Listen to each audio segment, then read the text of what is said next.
My name is Allison Carter. I'm 32 years old, living and working in Minneapolis. That afternoon, in the middle of an Easter gathering filled with sunlight and laughter, my mother, in her perfect cream-colored dress and a rehearsed smile for the relatives, suddenly slapped me across the face. All because I refused to write another check for the church. No one stepped in. No one asked if I was okay. I stood there, my cheek burning, while my mother looked at me like I was an inconvenience she needed to erase from her perfect family portrait. 3 days later, the pastor called, not to check on me, but to ask when I'd be sending the next installment for the building fund the Carter family had pledged, as he put it. Have you ever had your own parents use your generosity to build their image? Leave a comment if you've ever felt erased from your own story. Don't forget to like and subscribe. Because what I discovered afterward was far worse. I left my parents' house in silence that afternoon, the April wind cutting through my light coat. The sting on my cheek still lingered, but what hurt more was the look from my relatives. People who saw what happened and just sat there, quietly slicing into their honey-glazed ham like nothing had occurred. I didn't look back, because if I had, I might have broken. 3 days later, when Pastor Langston called, I was sitting in the office of the nonprofit I work for, 8th floor of an old brick building, looking out at snow still clinging to rooftops across the street. I'm the Director of Communications for the Midwest Humanity Alliance, a nonprofit that helps homeless individuals and low-income families find stable housing. No one here wears suits. No one cares what kind of car I drive or where I eat. Here, value is measured by action, not by plaques on a church bulletin board. I've worked here for 6 years.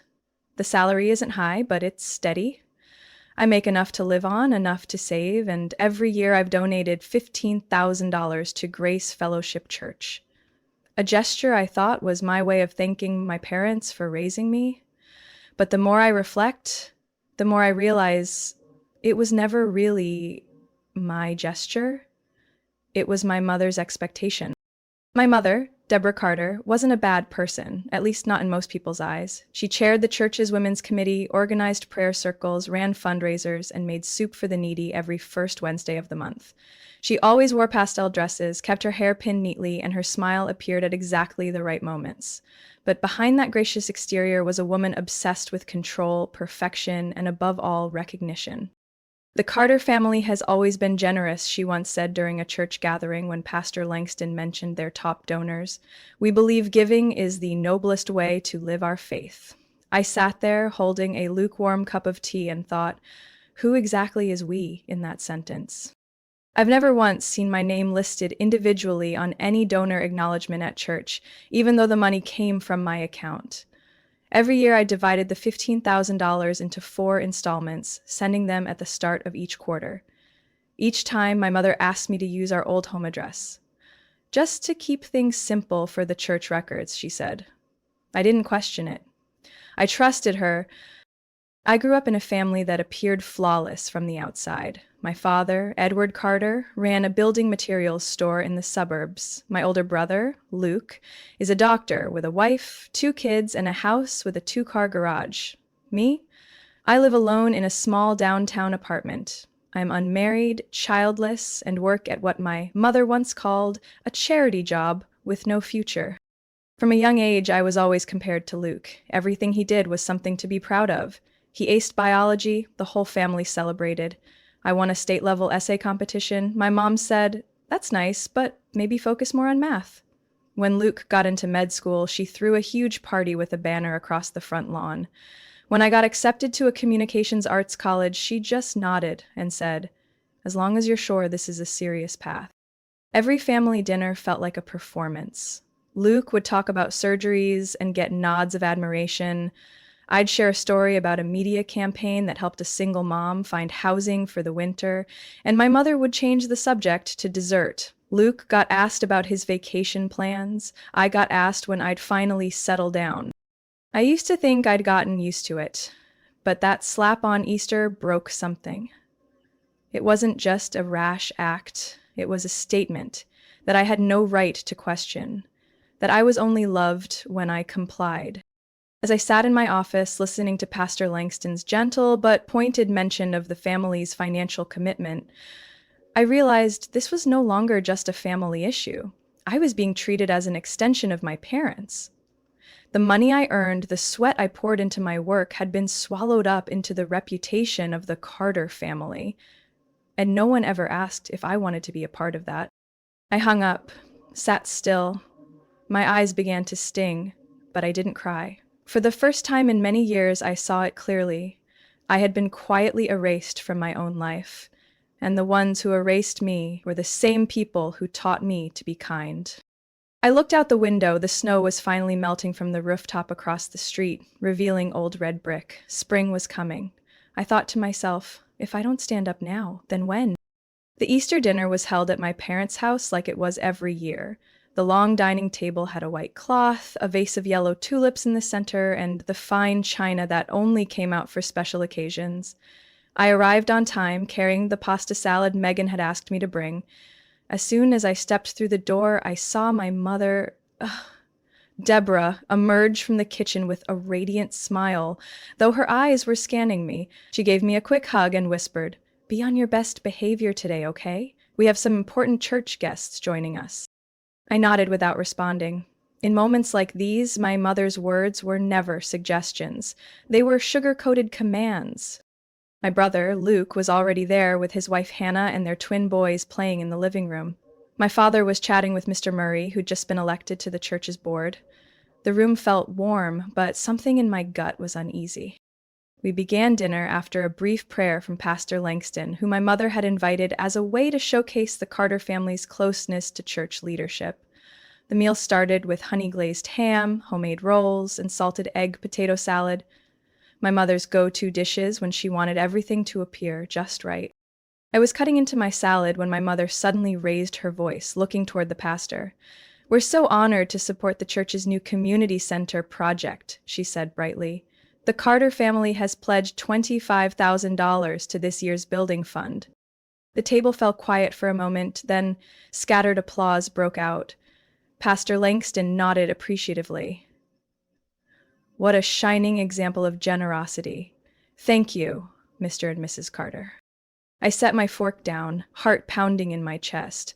I looked at my mother, then at the pastor. I couldn't believe what I had just heard. "Excuse me," I said, trying to keep my tone even. "Mom, I never agreed to that amount." My mother turned to me, still smiling, but her eyes had gone sharp. "Let's not confuse people, Allison. This is a family decision." I tried to stay calm. "You're promising my money. That donation would come from my personal account. You never asked me." The air turned cold. Some guests looked away. Others froze mid-bite. Luke glanced up from his plate with that familiar warning look. "Don't make a scene." "You're overreacting," my mother said, her voice now quiet but razor-edged. "Our family has always given. You're simply continuing the tradition." "But you can't decide for me," I replied. "That's my income. You don't get to use my name to polish your image." That sentence landed like a spark in dry grass. My mother shot up from her seat. "You're ungrateful," she spat. "We raised you, fed you, gave you opportunities, and now you're turning this into a problem over a church donation?" "Mom," I said softly, my heart racing. "I'm not against giving. I just want transparency. I've donated $15,000 each year for the past 3 years. I thought that was enough." "It's never enough," she snapped, and suddenly raised her hand and slapped me. The sound echoed across a room thick with food aromas and clinking silverware. My cheek burned. I didn't move. For a second, the entire table froze. No one spoke, no one moved. I looked at my mother. She was breathing heavily, her face flushed, her hand still trembling, but her eyes held no regret. They were the eyes of someone who had just punished a disobedient child. "You've only made it this far because of your parents' money," she continued, her voice still full of anger. "If you're not grateful, then don't sit here anymore." I stood up, brushing off Luke's hand as he tried to hold me back. I looked around the room where every gaze avoided me, where the people I once called family now just lowered their heads in silence. Even my father didn't say a word. I grabbed my purse and left the table amid the creaking of chairs and a suffocating atmosphere. No one stopped me. No one asked if I was okay. I opened the door and stepped outside. The wind was cold enough to cut through my thin coat, but I didn't feel the chill. I only felt emptiness. I got in my car and sat quietly. When I started the engine, I glanced in the rearview mirror and saw my mother's figure standing behind the curtain, her face blurred through the glass. I drove away from Forest Lane, knowing I had crossed a line I could never return from. But I felt no regret. No regret that the truth had been exposed. Right in the middle of a meal, everyone tried to keep polite. No regret that a reputation built on someone else's money and kindness used as control had been shattered. That night, I drove straight to Megan Pierce's apartment. She lived in a quiet neighborhood in St. Paul where the maple trees in front still had bare branches, but the air was milder than the late winter days. Megan opened the door before I could even knock. She didn't ask anything, just pulled me into a tight hug like she had already seen everything I was carrying from afar. I stayed on her living room sofa, wrapped in a soft fleece blanket, listening to the heater's quiet hum. It was the first sleep in weeks, without dreams of family gatherings, sweet but commanding words, and my mother's cold eyes. The next morning, just after I brewed my coffee, my phone started vibrating. First, a message from my brother appeared. "Mom's really upset. You just need to call, say a few words, and everything will be fine." Then a text from Aunt Colleen. "Deborah's had high blood pressure since yesterday. Why can't you be a little softer? After all, she's your mother." Next was a missed call from Dad, followed by a long voicemail from Mom. I didn't open it. I didn't need to hear anything more to know what she wanted. No one asked if I was okay. No one asked what really happened. They only wanted me to apologize. Just nod, admit fault, and everything would go back to normal. But how could things go back when they refused to face the truth? Megan sat down beside me, handing me 2 cups of hot coffee. She didn't need to ask what was going on because she could tell from my expression. "How many people texted you?" she asked softly. 8, I replied. Before noon, 8 people telling me to apologize and let it go. "And no one asked why your mom slapped you at the dinner table." I nodded, swallowing the bitter coffee. No one cares about the slap, they only care about keeping quiet. We sat quietly for a moment. Megan was the only friend I could be silent beside without pressure to talk. She was a social worker for the county, having worked with many victims of family control. Maybe that's why her eyes were always understanding, never judgmental. At noon, I opened my laptop to check work emails. In my inbox was a new message from a familiar address, rev.langston@gracefellowship.org. I took a deep breath before clicking. "Allison, I hope you are recovering after the Easter service. We know holidays can bring strong emotions, especially in families as close-knit as yours. However, I need to confirm with you the Carter family's commitment to the church building fund. According to previous discussions with your mother, the total pledge is $25,000 for this year. So far, we have only received $3,750. The building project has entered a critical phase, and delays in contributions could affect the timeline. I trust you understand the importance of community and wish to contribute to the shared mission your family has supported for many years. Looking forward to your prompt response. God bless. Pastor William Langston." I read the line, "Your family has pledged $25,000 over and over." My mother hadn't just promised on my behalf. She made the church believe the whole family agreed and I was the one breaking the common agreement. They had only received $3,750. The first automatic payment I set up at the start of the year. I showed the screen to Megan. She shook her head and set the coffee cup down on the white-painted wooden table. "See?" she said softly. "She's not just controlling how you behave. She's using the family name to pressure you into giving by putting that responsibility on the Carter family." I gave a bitter smile. I'm no longer a daughter in that family. I'm more like a mobile wallet with their name attached. Megan sighed, her gaze serious. "You need to review your entire giving history. Every time you sent money, did you include your name?" I used my card, my account, but I used Mom's address because she said it would be easier. Then the church may have recorded all that under Carter family. I felt like I'd been deceived for years. I work over 8 hours a day, rarely take time off, and always carefully consider every donation. Yet I had been erased from the very things I had earned. My mother, who taught me that charity was the way to live well, was using my generosity to paint a perfect family image. I opened my online bank and pulled up my transaction history. Every quarter, $3,750 was automatically deducted and sent to Grace Fellowship Community Building Fund.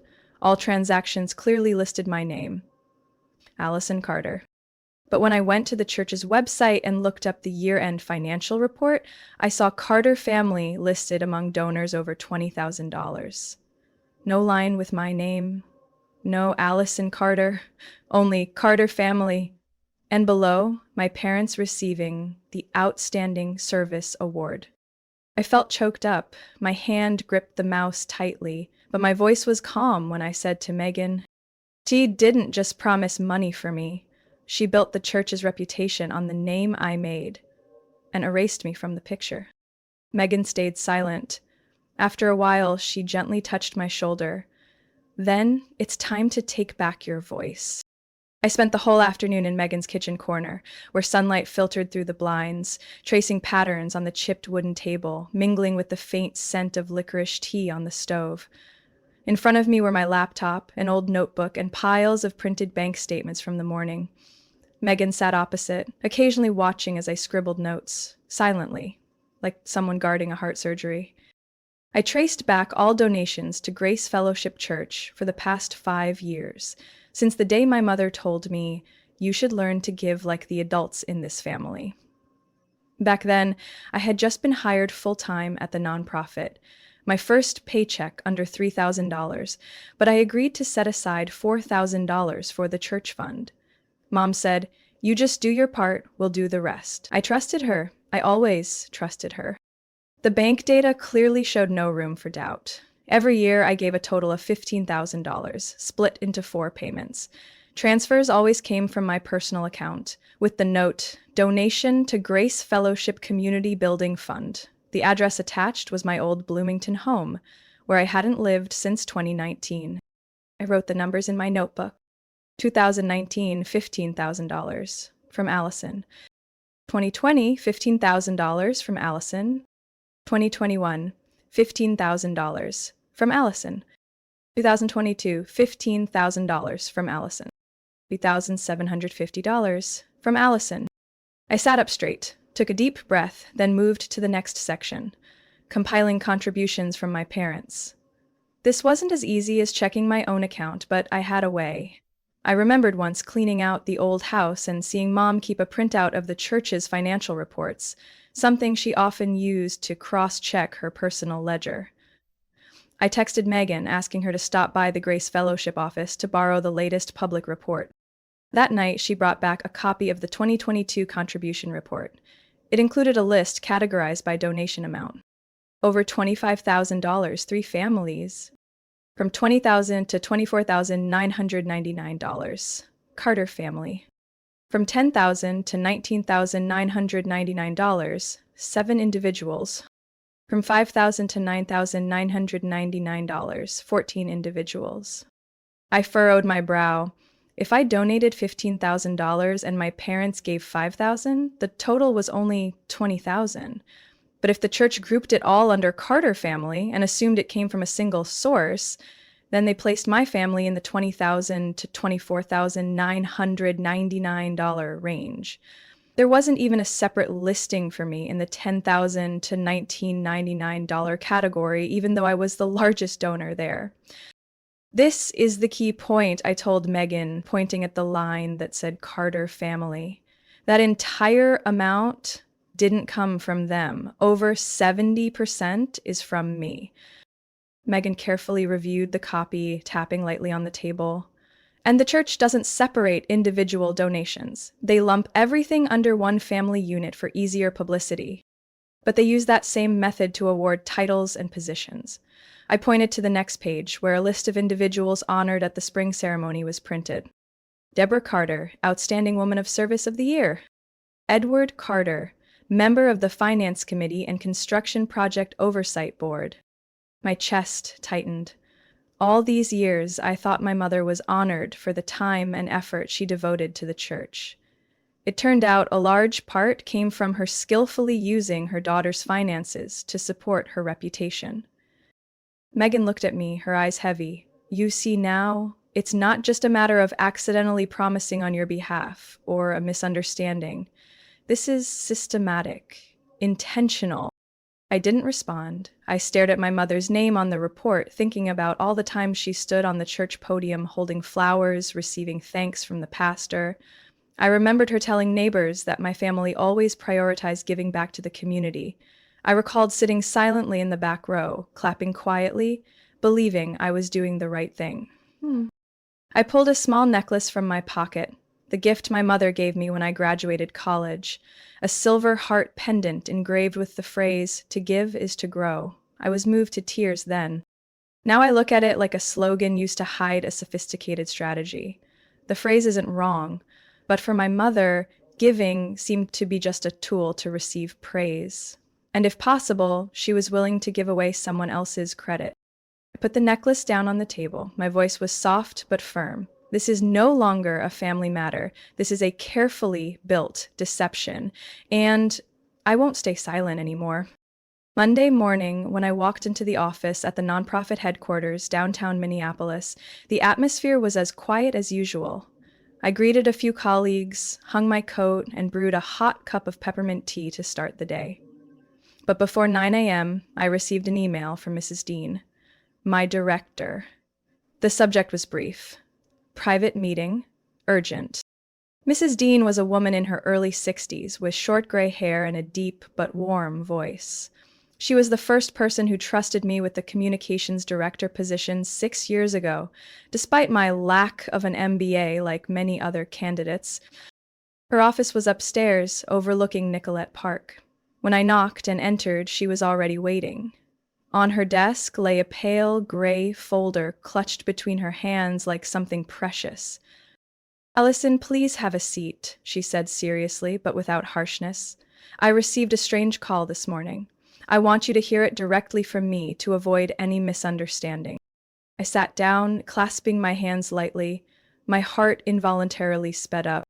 "Around 8:30 a.m., she continued, a man called the office claiming to be a member of the executive board of a local church.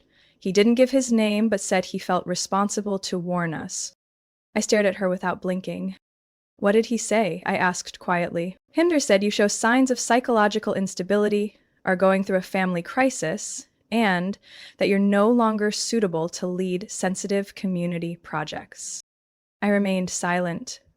The room suddenly felt cold, even though the heater was still running. I guess he didn't provide any evidence. No, just words. When I asked for his name and position to call, he hung up immediately. I nodded, sinking inward. Clearly, this wasn't a spontaneous call. This was the next step in my family's manipulation. My mother once said, "Reputation is everything, and if I didn't obey them, their target would be the reputation I had built for years." "Allison," Mrs. Dean said slowly, "I don't believe that man. You're one of the most professional and reliable people I've ever worked with. But I think you should know, because if there are more calls like this, we need to be prepared." I gripped the armrest lightly. "Do you have a recording?" "No, but I took notes right after he hung up. If you need a copy, I'll give it to you." "Thank you," I replied, pausing. "I think it's time I get a lawyer."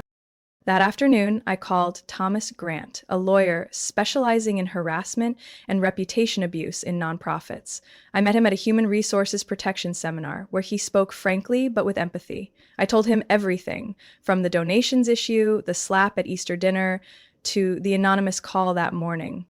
Thomas listened silently without interrupting. When I finished, he asked one question. "Do you have solid evidence for what you've told me?" "I have bank statements, the pastor's email, the church's financial report, and the notes from my director about this morning's call." "Excellent," he said decisively. "We'll handle this step by step. But first, I need you to gather more documents from the church. Any reports mentioning Carter family or photos of your parents at award ceremonies, and if possible, record any future contacts from your family or church representatives. I understand, I said. And Allison, he paused, them calling your workplace directly and spreading false information could be defamatory. We have grounds to take action if necessary. I nodded, feeling for the first time in weeks that I wasn't alone. That night, when I told Megan everything, she sat quietly for a long moment before softly saying, "You see, they don't just want to control you within the family. They want to own your life outside, too." I looked out the window, streetlights dimly reflected through the foggy glass. I had been silent for too long, thinking patience was the way to preserve family ties. But now I understood. If silence means letting others rewrite the truth about me, then that's no longer family. It's a play, and I was never allowed to hold the script of my own life.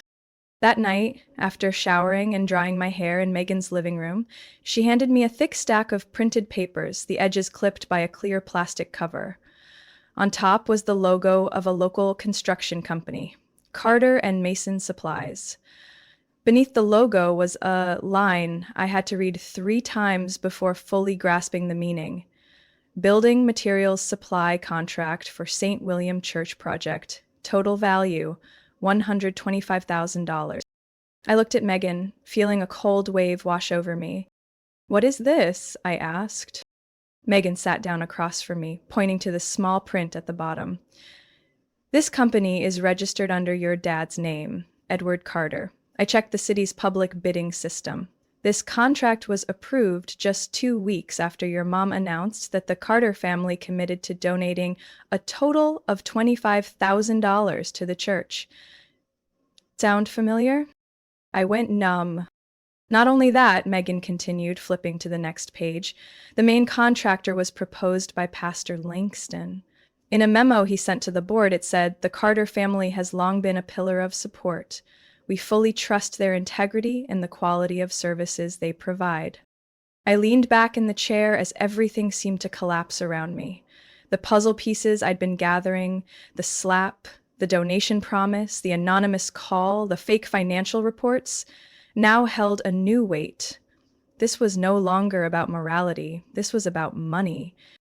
Though my mom used the money I donated every year to build the image of a generous family, then leveraged that reputation to help my dad win the contract?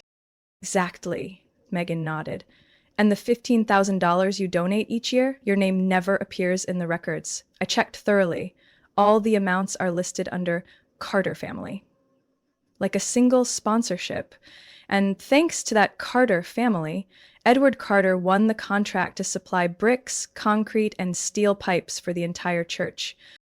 I clenched both hands. Images of family dinners flashed through my mind. My dad telling business stories, my mom peeling apples, and Luke turning on the TV for the kids. I used to think that just living decently and enduring would make things easier, but no.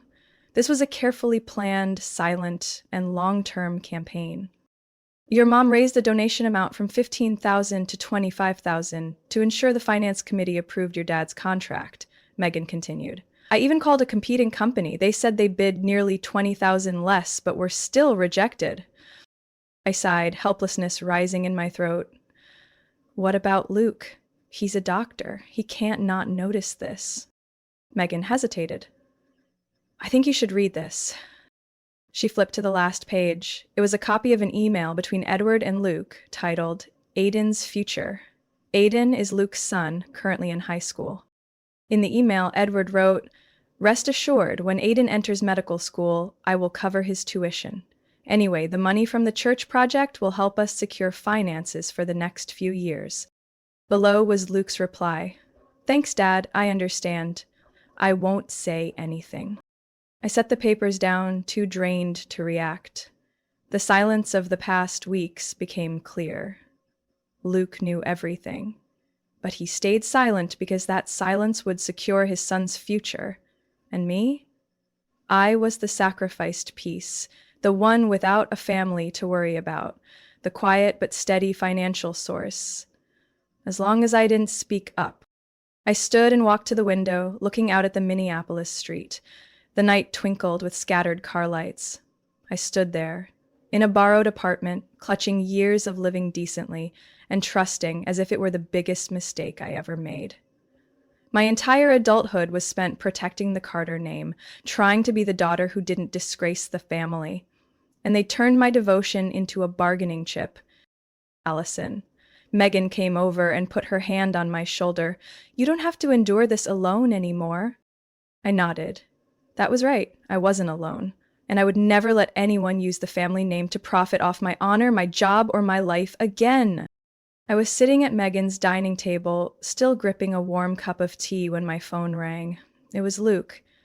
I didn't answer. He hadn't contacted me for 3 weeks. No questions about how I was after the slap in front of everyone. No word about the money I had quietly donated to that generous Carter family facade. And now, as everything began to unfold, he called. A message followed. Sis, I need to see you, urgent. I handed the phone to Megan. She just nodded. Go. But record it. You need evidence. I agreed to meet Luke at a small cafe in the Bloomington suburbs. He arrived before me, sitting tucked away in a corner, constantly looking around as if afraid of being spotted. Unlike the well-dressed, calm doctor everyone spoke of, this time his forehead was dotted with sweat and his voice was so low I had to lean in to hear. Allison, I didn't think it would come to this. I said nothing, just stared at him. He paused, then pulled a folded sheet of paper from his jacket. This is a printed copy of an email Pastor Langston sent to you personally. No one else knows you have this. You printed a copy and deleted it from your inbox. I opened the paper. The email came from a .org address, titled Future Partnership Proposal. Inside, Pastor Langston thanked the Carter family for continuing their financial commitment, stating, We greatly appreciate Mr. Edwards' initiative in contributing the majority of the pledged amount. Should the church expansion project be approved at the upcoming meeting, we look forward to continuing cooperation with him as the primary supplier. I looked up, feeling a tightness in my chest. So that means everything. All those reports, donation documents, are under my dad's name? Luke slowly nodded. You know. You knew from the start. But you didn't have the courage to object. Dad said if this goes through, he'll cover all of Aiden's medical school tuition. I didn't know what to choose. And I'm the disposable part, I said quietly but clearly. I'm the voiceless wallet. Luke was silent, offering no rebuttal. I stood to leave, but he grabbed my hand. Wait, I have one more thing. Megan needs to see this. This could be the final nail in their deception. He pulled out his phone and transferred an audio file to me. Megan sent it to me. She didn't specify the source, but said it's definitely real. I pressed play. A voice sounded clear and unmistakable. It was Deborah. If she refuses to contribute more, we just make up the difference. No one will check. We only need to raise the number a bit, then cover the rest from Allison's fund account. She won't know. Once the contract reaches Edward, we'll secure the next 2 construction packages. I stopped the recording. My chest ached. Not from anger, but from the bitterness of hearing my own mother talk about me like I was public money. An account to be drawn on whenever... What will you do? Luke asked, his voice dropping. I'll do exactly what they taught me as a child, I replied, looking straight at him. No lying, no cheating, no taking advantage of others, and if someone does wrong, they must be held accountable. I left the cafe without looking back. Outside, dusk was falling. Tree branches swayed softly in the breeze. I walked silently, but inside my mind the path was clear. No more compromises. Not after hearing what I did with my own ears. And if Luke truly wants to make amends, he will understand that standing with the truth is not betraying family. It is saving the last good thing left. I still clearly remember the feeling when I received the official letter copy that Thomas sent out. Although he had informed me beforehand, seeing my name formally printed in the subject line, demand to immediately cease using the image, identity, and financial accounts of Ms. Allison Carter for any public or internal purposes related to the St. Augustine Church Building Fund, my heart still clenched. The letter was sent simultaneously to three places: Pastor Langston, the church board of directors, and my parents' home address. Thomas was very careful. He said, "We don't just want them to stop. We will force them to publicly admit what they have done." I didn't respond immediately. I looked out the lawyer's office window, where the afternoon light spread over the calm lake. Inside me was no joy of victory, only a long silence compressed over many years. I once believed that if I tried hard enough, was good enough, they would recognize me as an indispensable part of the family. But what they needed was never me, just the numbers in my account. Thomas didn't stop there.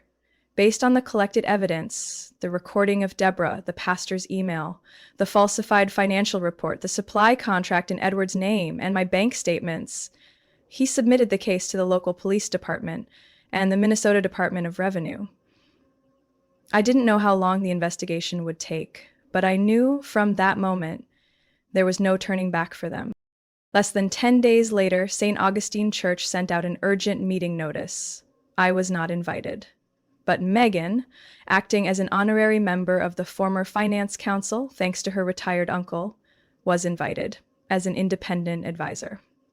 She was there, recording the entire session, and sent me the recording right after it ended. In the recording, Pastor Langston spoke in a tense but decisive tone. "We can no longer deny the truth. The evidence is too clear. Mr. Edward Carter, as a member of the Finance Committee, failed to declare a conflict of interest during the bidding process for construction supplies. He also participated in approving the contract, where his family is the supplier. At the same time, Mrs. Deborah Carter used the reputation of the Women's Association to solicit donations based on false data." Someone else on the board interrupted, "And the fact that they used their daughter's name to legitimize money that wasn't theirs. This is an abuse of family relationships to manipulate a religious organization." The meeting ended with a three-part resolution. Immediately remove Edward Carter from the Finance Committee, cancel all supply contracts under his name, and demand Deborah Carter withdraw from all activities related to the church's Women's Association. She was also stripped of the Outstanding Woman of Service title, once featured in the church newsletter. The next day, the Minneapolis Gazette published a nearly half-page article titled "The Fall of a Model Family." It stated, "The Carter family, once considered one of the largest financial pillars for St. Augustine Church, faces a series of allegations related to abuse of religious funds, financial forgery, and internal power manipulation." I didn't share that article on social media. I didn't comment. I only printed a copy, folded it carefully, and placed it in the evidence file. Thomas was holding. A week later, the State Department of Revenue announced an official investigation into Edward Carter and the financial transactions related to the church project. They temporarily froze the company account used to sign contracts with the church and tracked all previous year's cash flows. Deborah disappeared from social media. Her personal Facebook page, once full of images of charity work, church parties, and posts about giving and faith, was wiped clean. Another account, I guessed belonging to her close friend, posted a brief line: "Deborah needs quiet time. Please respect her privacy." Luke called me once again, not to apologize, just to say, "My son asked why you and your parents didn't attend his kindergarten graduation. I don't know how to answer." I stayed silent, then hung up. The Carter family home, where I lived for the first 18 years of my life, now had a for sale sign. Neighbors whispered whenever someone passed by. Edward no longer attended church. Deborah avoided appearing anywhere connected to the community. And I still went to work regularly, wrote media reports, and sipped my usual coffee at the old street corner. The only difference was, every time I saw my name printed where it rightfully belonged, not lumped into some other family, not tagged with obligations I never chose, I felt a little lighter. Not because they failed, but because I finally stood in my own place. I didn't expect an apology. Not after all those years, being seen as the troublesome daughter. Not after passive calls forcing me to apologize for disrupting internal affairs. Not after the Easter party turned into a stage of humiliation. Yet, one late October afternoon, while cleaning my office at the nonprofit, I received a letter from Pastor Langston. I carefully broke the seal. Inside was a thick printed sheet, black italic ink, the signature line trembling slightly. Listen, Carter, on behalf of St. Augustine Church, I offer my sincerest apologies for the harm you have endured. We failed to properly assess your role, did not control procedures appropriately, and inadvertently allowed your reputation and honor to be misused. I know this comes late, but please accept it. Along with this letter, the board has voted to provide an honorary, non-legal compensation as a way to show responsibility. I sat quietly long after reading. No tears, no holding hands. Just a silence inside, like after a great storm has passed, leaving a gray but peaceful sky. The amount was not large, and I had no intention of accepting it as compensation. I donated it all to an educational support fund for young women in the community under the name of my late grandmother, the only woman in the family who ever taught me to stand tall without asking anyone's permission. Weeks later, I submitted my resignation in Minneapolis, not because I was fired, but because I wanted to leave a place that made me shrink every time I passed the church, avoided familiar eyes on the street, and lied to myself that I was still okay. I moved to Seattle, a small apartment near Union Lake, with a balcony overlooking the water, city lights reflecting like 1,000 shattered stars. I still worked for the nonprofit, just at a new branch, under a new atmosphere, where, when I introduced myself, no one asked, "Are you Edward Carter's daughter?" or "Are you Deborah's granddaughter?" but simply, "Welcome to the team, Allison." Megan helped me move on the first day. She brought a small potted plant and placed it by the window. "This is lavender," she said. "It's not loud or flashy, but it's strong and resilient, just like you." I laughed. "Aren't you afraid it'll die with a careless new owner?" Megan shook her head. "It just needs light and an owner who won't give up on it." Luke called me a week later. His voice was different, deeper, calmer. "I've moved Emily and the kids to Denver," he said. "I can't let them grow up in a family where honor is worth less than a contract." I didn't answer right away. So much I wanted to say. Sometimes I wished to hear those words. But when they came, I no longer needed them to feel right. Luke sighed. "Thank you for not forgiving too soon. Because of that, I finally took a look at myself." I knew he lost more than I thought. He was the one closest to my parents, longer and deeper, dependent on the image of that model family to live. But precisely because of that, when he stepped out, his fall was clearer than anyone's. I placed a new framed photo on the bookshelf, a picture without my parents, without religious ceremonies. Just me, Megan, and our team at a fundraising fair in Seattle. My smile in that photo was no longer forced like those Easter pictures of years ago. No more pleading eyes. Every morning, I brew coffee, water the lavender, and open my computer to start a new day. No more questioning calls, no more emails borrowing my name to serve the family. Just me, whole, peaceful, and full in my own silence. And if anyone asks what I lost in that journey, I can answer without hesitation. I lost my family, but I regained the right to be myself, and sometimes that is the most sacred thing I can do. My story may feel distant to many, yet it might touch a familiar corner in someone's heart, one once hurt by their own blood relatives. Maybe you've never been insulted in the middle of a family gathering, but have you ever stayed silent just to keep up the image of a good family in the eyes of outsiders? I don't share this story to expose anyone, but to remind that sometimes courage isn't about forgiving or enduring. It's about daring to stand up and say no, daring to walk away from a toxic circle, even if the price is initial loneliness. What about you? Have you ever been forced to take responsibility or had your family name used without anyone asking how you really feel? Please leave a comment below. I want to hear your story because we are never alone. If what I shared resonates with you, don't forget to follow the channel. There are still many true, deep, and sometimes painful stories that need to be told about family, trust, and the journey to reclaim yourself in a world full of expectations.